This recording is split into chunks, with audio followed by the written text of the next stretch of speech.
Wages are failing to keep up with even historically low rates of reported inflation.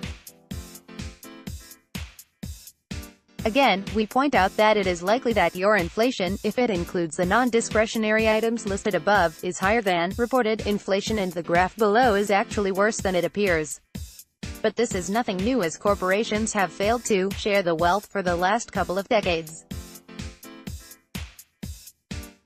Buybacks run amok. Another major pillar of support for equity prices is corporate buybacks. The graph below shows the correlation between buybacks and this since 2000. Note that 2018 is an estimate. Stock buybacks. Further support for this theory comes from Goldman Sachs, NYSE smiley face, who claims that corporations have been the biggest class of buyer of equities since 2010, easily surpassing ETFs, foreign investors, mutual funds, households and pension funds. The illusion of prosperity, the illusion of economic growth, has been fueled by ever-increasing levels of debt to support consumption. However, if you back out the level of debt, you get a better picture of what is actually happening economically. When credit creation can no longer be sustained, the markets must begin to clear the excesses before the cycle can begin again. That clearing process is going to be very substantial. With the economy currently requiring roughly $3.50 of debt to create $1 of economic growth, the reversion to a structurally manageable level of debt would involve a $25 trillion reduction of total credit market debt from current levels. The average, not the rule. The chart below shows the S. Over the last 118 years, the market has never produced a 6% every single year, even though the average has been 6.87%.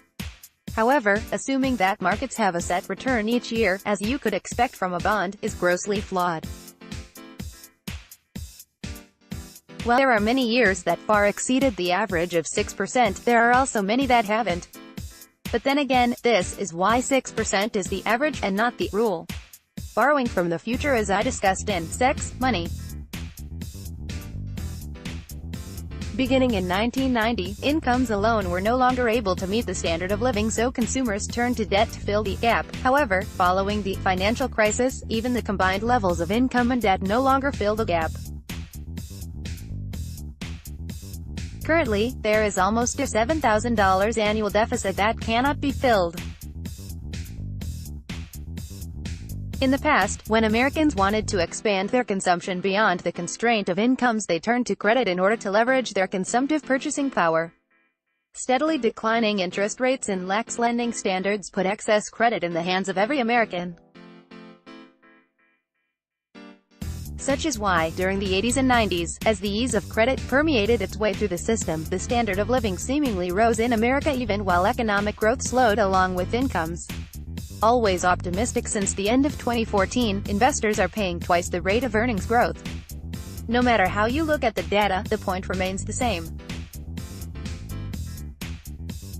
Investors are currently overpaying today for a stream of future sales and/or earnings which may, or may not, occur in the future.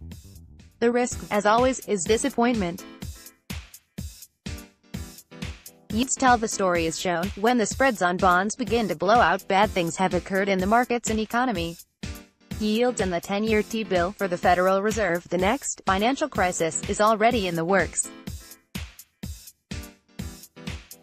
All it takes now is a significant decline in asset prices to spark a cascade of events that even monetary interventions may be unable to stem.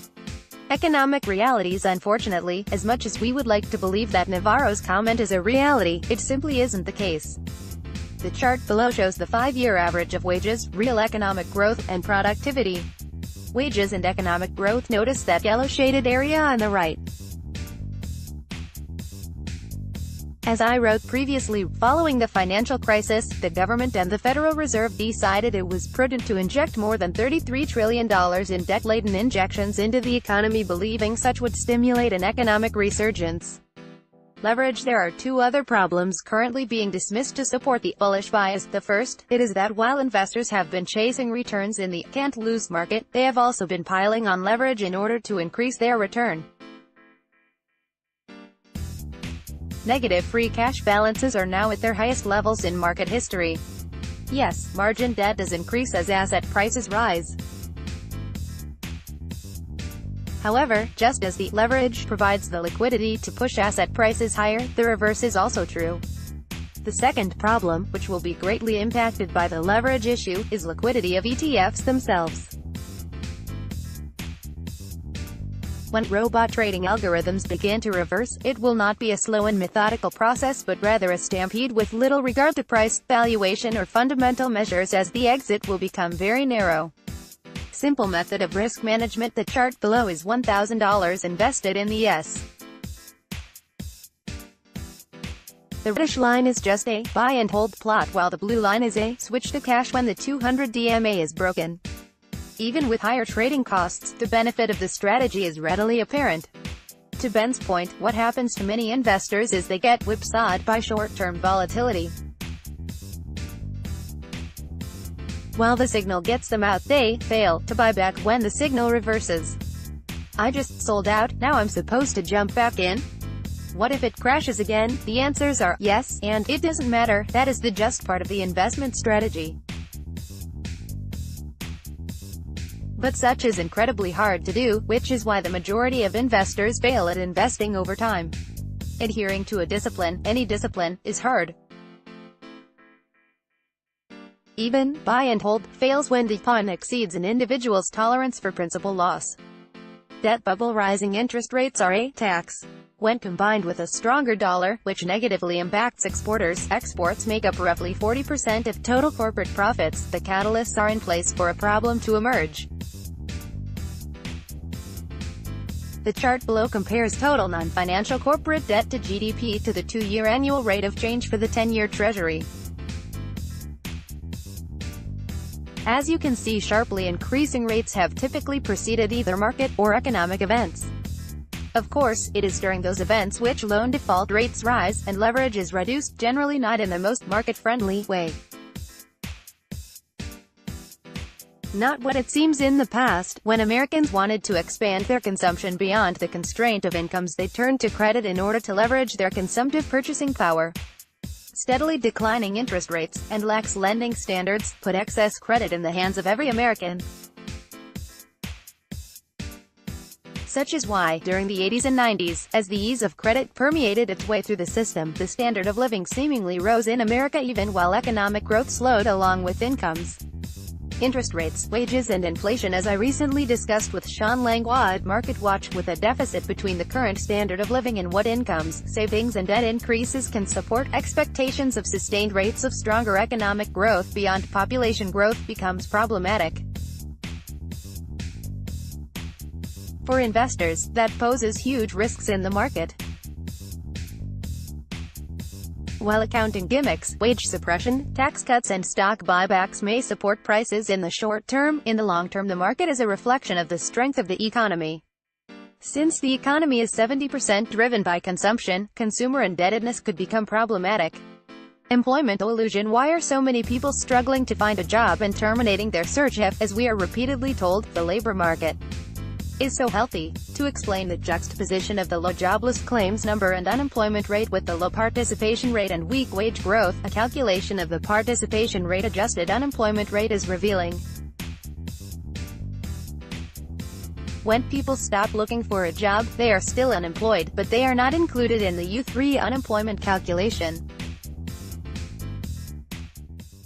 If we include those who quit looking for work in the data, the employment situation is quite different. The graph below compares the U3 unemployment rate to one that assumes a constant participation rate from 2008 to today. Contrary to the U3 unemployment rate of 4.1%, this metric implies an adjusted unemployment rate of 9.1%. U3 employment retirement crisis. The chart below is the S. I have then projected for using variable rates of market returns with cycling bull and bear markets, out to 2060. I have then run projections of 8%, 7%, 6%, 5%, and 4% average rates of return from 1995 out to 2060. I have made some estimates for slightly lower forward returns due to demographic issues.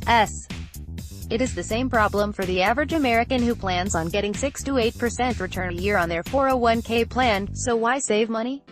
Particularly when the mainstream media and financial community promote these flawed claims to begin with. How long to get back to even? The chart below shows the total real return, dividends included, of $1,000 invested in the S.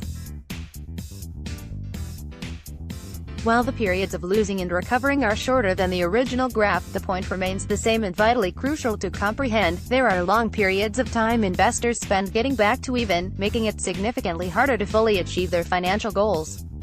Note the graph is in log format and uses Drive.